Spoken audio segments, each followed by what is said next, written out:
Hey guys, so today I'm going to be testing a configuration that's probably never been tested before. I'm going to be testing an Intel Celeron G5920 paired with an RTX 4080. We're going to be benchmarking it, we're going to be gaming with it if the processor actually lets me, and we'll see what kind of results we get.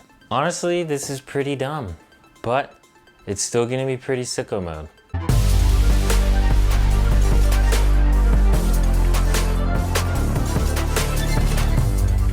Before we get started, please like and subscribe if you enjoy watching this content. I'll continue to put out content weekly, and I'll strive to make every video as sicko mode as possible. All right, let's get to it. So the components I have in this build are, obviously I have an Intel Celeron G5920. It uses the LGA 1200 socket type. It's paired with 16 gigs of G.Skill DDR4 3200 MHz RAM. I'm using an Asus Prime Z490 motherboard. I'm using a Founders Edition RTX 4080. I went with the WD Blue 500GB NVMe. Cooling's not really gonna be an issue, so I'm just using this single fan radiator thermal take water cooler.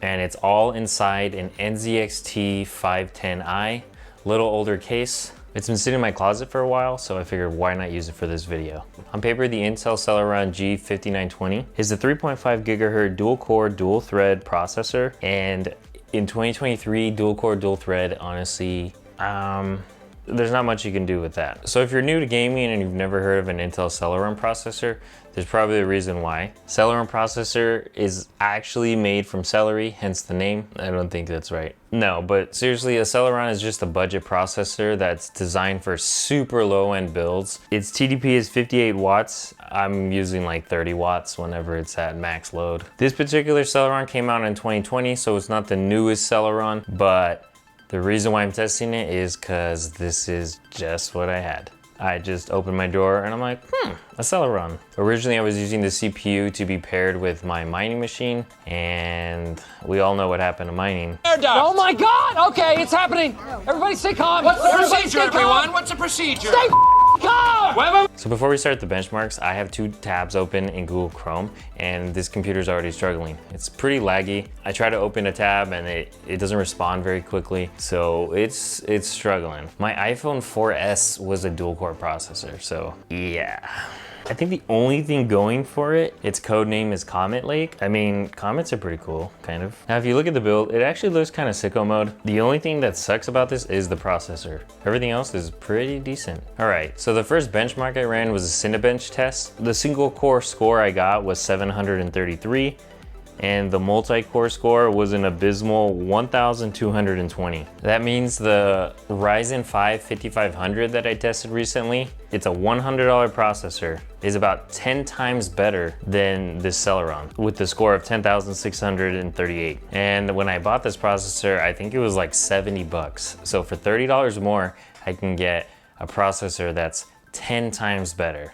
Very interesting. I mean, I shouldn't be surprised, it's a Celeron. It's made out of celery. So the next test I ran was a Firestrike Extreme test. I'm comparing it to the i9 12900K paired with the 4080 as well. And I just wanna see how much of a bottleneck that I'm getting with the Celeron processor. The Celeron scored 10,440, while the i9 12900K scored 31,707. So I got a score that's 3 times better when you're just looking at the score. So when you look at the physics test, which is the CPU portion of this test, I got 11 FPS versus 132 FPS, so it's 1,038.4% better.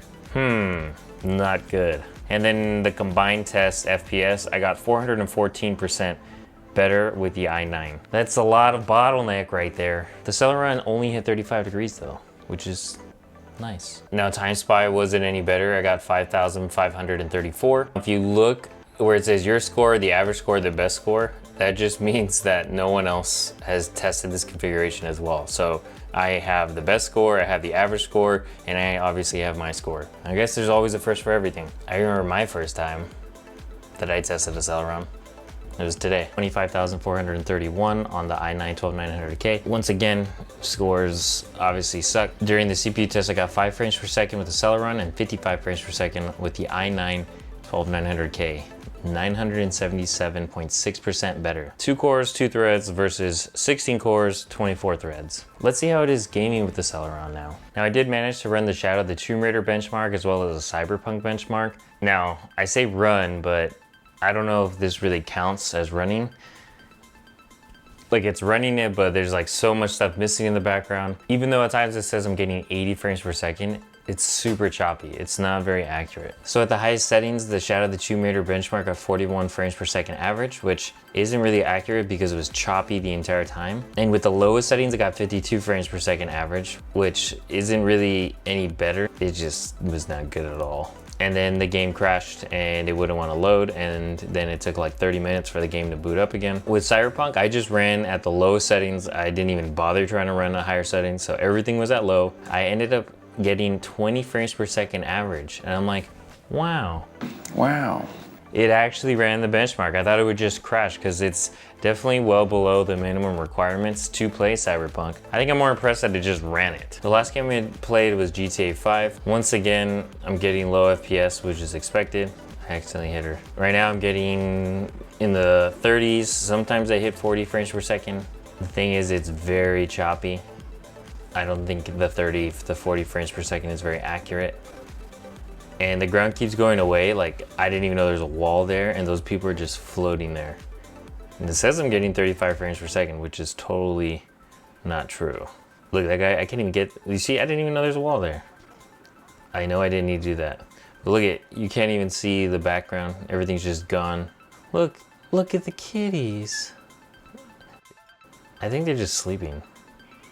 Right? Okay, yep, they were just sleeping. Chasing cats is probably the most graphic intense thing you can do in this game. Let's get some explosions. My FPS is still hovering in the 30s, but like I said, I'm getting so much, I guess, what is it? Lags, screen tear. It is not, this game is not playable. It's hurting my eyes. So overall, why am I doing this again? I really just wanted to see what type of bottleneck the Celeron processor would put on the 4080. Now, this is an extreme example of a bottleneck. I'm really doing it in the name of science. Because I only believe in science. I am surprised that it was able to at least run the benchmarks for Shadow of the Tomb Raider and Cyberpunk, because this processor is well below the minimum requirements. I wasn't actually able to play the games because it kept crashing with both games. Now GTA 5, I was able to play. The thing is, everything was just floating. At times there was no ground. It was super choppy. It was hurting my eyes. The computer does look kind of sicko mode. The thing is, the processor is severely bottlenecking everything in this computer. Launching Chrome, opening a new tab, everything is just very slow. I definitely don't recommend this configuration to anybody, not even your mom.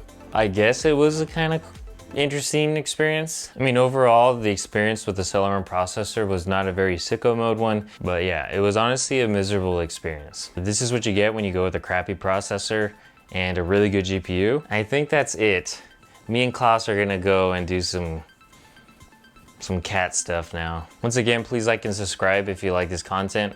I'll be posting more content weekly. And like always, I hope you have a sicko mode day. Gosh dang, dude, you freaking scratched me like a mud flipper.